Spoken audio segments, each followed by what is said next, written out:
Okay, isang pioneering beauty brand sa Pilipinas itong Brilliant Skin. Pero higit pa sa mga skincare products nito, isa rin to sa mga kumpanyang nagpasikat ng multi-level marketing sa beauty industry.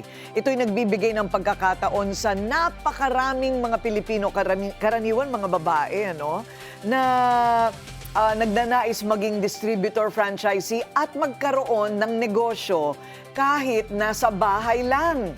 Makakasama po natin ngayong umaga, kaibigan ko po ito, matagal na, Glenda de la Cruz, CEO ng beauty brand ng Brilliant Skin Essentials. Good morning, Glenda. Welcome to Memo. Good morning po, Ma'am Kay, and good morning po sa Memo. Hello po. Magandang Ayan. umaga. Or rather, Miss Glenda. Mukha Yeah. kang CEO today. Minsan lang po. Minsan lang. Okay. Si Glenda po ay ginawan ko na po ng storya yan dati pa, no? Tama ba? Galing sa kasukdulan ng hirap before, naulila, dalawa lang kayong magkapatid. Opo. And then, paano mo sinimulan at paano mo na-discover, and you're not even 30 years old yet, no?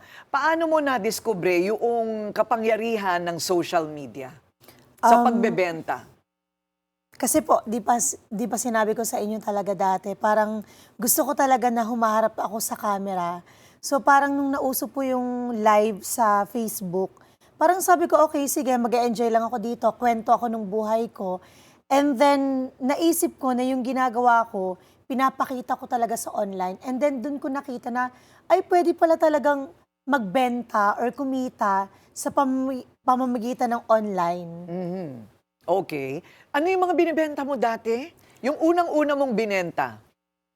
Natatandaan ko po, doll shoes. Doll shoes? Yeah. Okay. So, nag-aaral po ako ng college, tapos merong maliit na mall, then nabibili ko po yung doll shoes for mga 100 plus, tapos binebenta ko po ng 250. Ayun. So, yun po yung una kong racket. Di ba may mga kandila ka pa? May mga May bulaklak ka? kandila, bulaklak.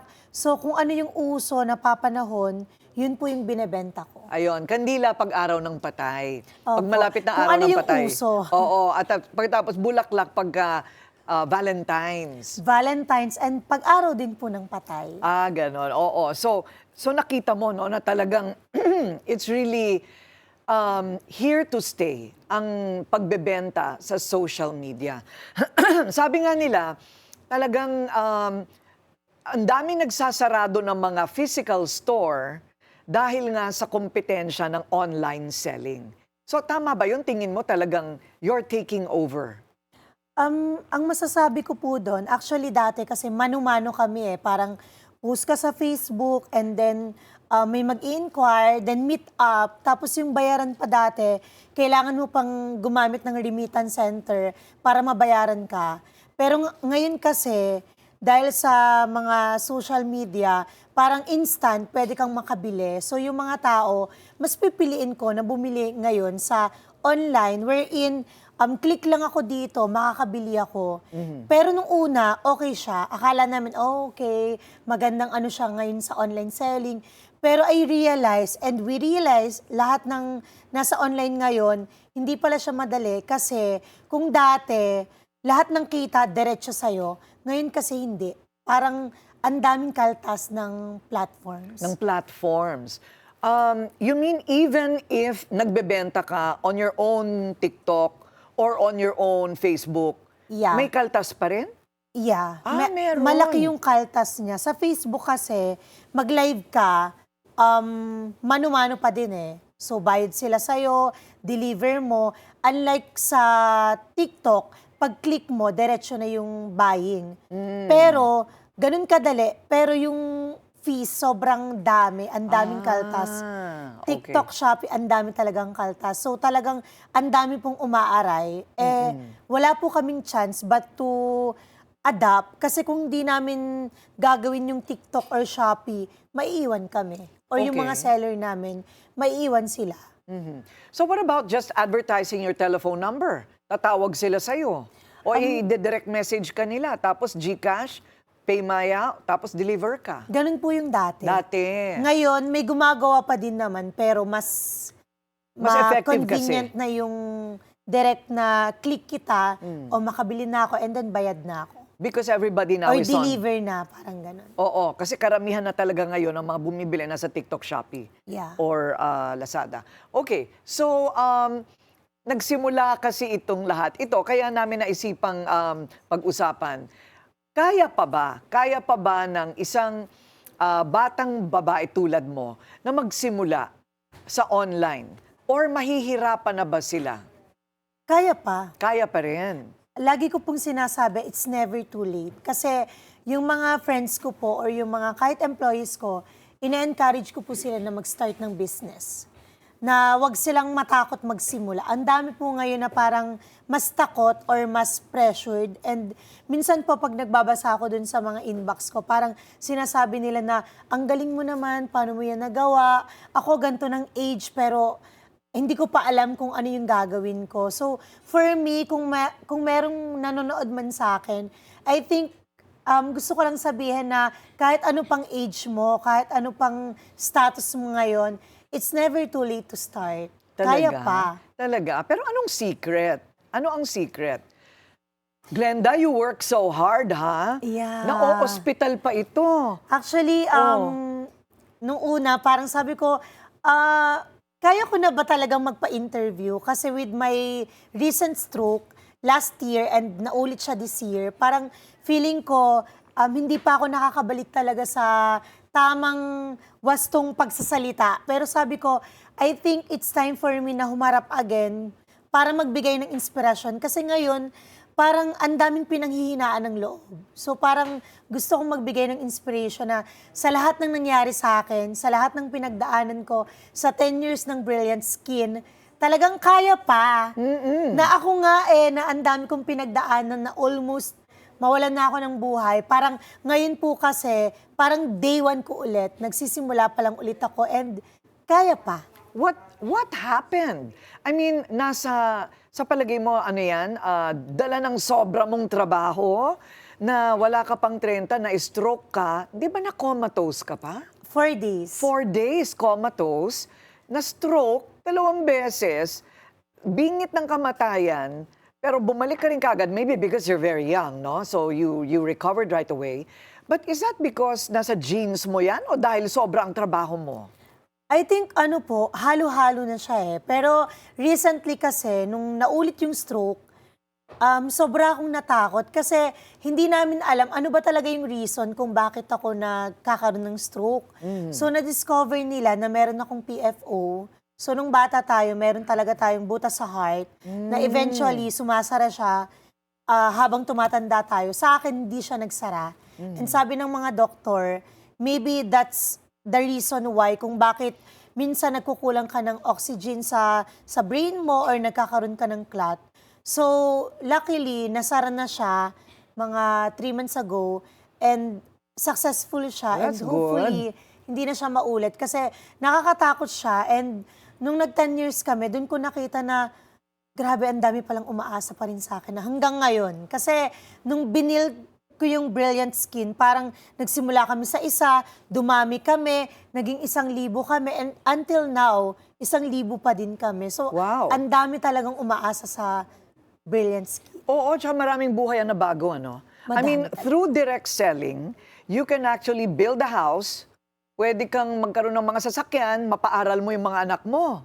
Hindi ba? So, naging loyal naman, hindi naman naglilipatan ang mga direct sellers. Madami ng brands ngayon, pero kasi sa online selling or sa amin, hindi namin sila pinagbabawalan na magbenta ng ibang brand. So, para sa akin, okay lang yon. Mas nagfo-focus ako kung paano ko i-market yung product ko by using it and by inspiring other people. Ikaw na nga mismo ang endorser mo eh. Yes, talagang pinapakita ko sa kanila kung ano yung ginagamit ko. And until now, minsan talaga minsan inaayusan ako ng mga makeup artist ko, sinasabi nila, anong ginagamit mo? Then sinasabi ko, ito lang talaga yung ginagamit ko. Pati yung assistant mo, ginawa mo ng endorser. Si Ched. Okay, so on your 10th anniversary, congratulations! Thank you. Naka 10 years. I still remember, parang magto 2 years pa lang kami nung first interview niyo po sa akin. Yes, oo. Naku, paslit ka pa nun. Isa kang paslit. I was 19. Ha? 18? Can you 18 imagine? years old. Nagde-deliver silang mag-asawa sa mga bahay-bahay. Extra. Ayan, may pabrika ka na, oh. Grabe. So on your 10th anniversary, which you celebrated recently, ang dami mo ng mga... Andrea Brillantes is your endorser, no? Actually, marami pa eh. Tsaka yung mukha ni Glenda nasa mga billboard sa EDSA. Wala na akong masabi doon. O ayan, ito. Sunscreen ang bago mo. Ano ba ang pinakabago mo ngayong 10 years? Actually, nagde-develop pa po kami ng mga bagong products kasi matagal po talaga akong nawala. And yung R&D kasi, it takes time for you to produce a new product. So, nagsisimula ulit ako doon. Pero yan po kasi mga product na yan, kung 10 years na kami, 10 taon na din po yan sa merkado.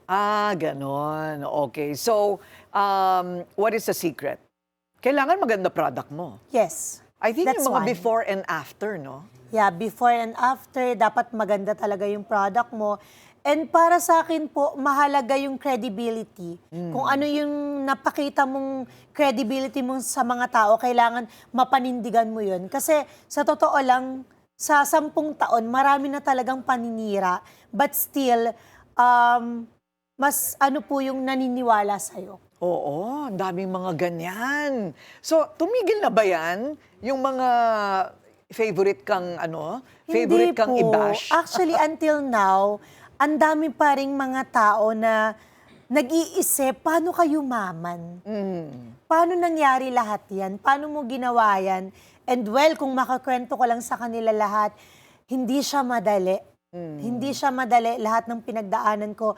Lahat ng pinagdaanan ng Brilliant. And to the point nga, sabi ko nga, talagang umabot ako sa point na nag-agaw buhay na talaga ako. And still, pagising ko, I want to work. Ayun. Gusto kong magtrabaho. Gusto kong may patunayan pa rin. Ayun. At meron ka naman talaga napapatunayan. So, kung gusto nilang malaman yung talagang life story niya at lahat ng mga paraan para makasali sa grupo mo, do they go to your website?